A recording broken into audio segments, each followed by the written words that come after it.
Tapos welding machine mga kaibigan, oh. Gumagana mga kaibigan, sabay siya, oh. Wow, ang lupit. Meron ba kayong i-welding pero walang kuryente sa inyo? Malayo kayo sa power supply pero kailangan nyong mag-welding. Sagot ko kayo dyan mga kaibigan, may i-offer ako sa inyong maganda. Ito yung 2-in-1 generator and welding machine. Kailangan mo lang lagyan ng langis at syempre gasolina. I-turn on lang natin tong switch, i-choke lang natin, hilahin lang natin ng konti, sabay hila ng bigla. Pagka nag-turn on na, ibalik natin sa pagkaka-unchoke.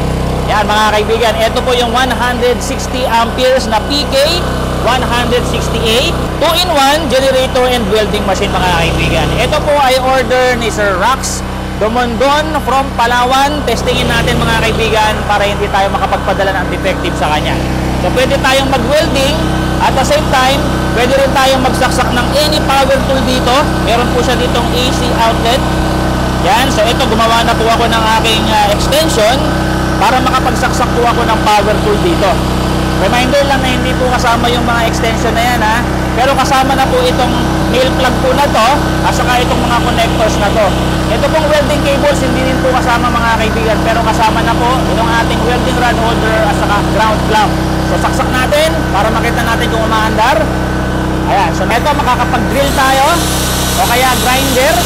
At the same time, pwede nga rin po tayong mag-welding. So mag-welding tayo kung aandar pareho. Paandarin natin yung drill, tapos welding machine mga kaibigan. Oh. Gumagana mga kaibigan, sabay siya. Oh. Wow, ang lupit. O diba? Kung walang kuryente sa inyo, kailangan nyo mag-welding, ito na ang solusyon. O, pakita natin yung winelding mga kaibigan. Napakaganda yan. So kung interested kayo, 27,500 lang, free shipping na cash on delivery guys sa Amdaco na Pilipinas. Ipagdala nyo lang yung complete name, complete address niyo and telephone number para maka-order.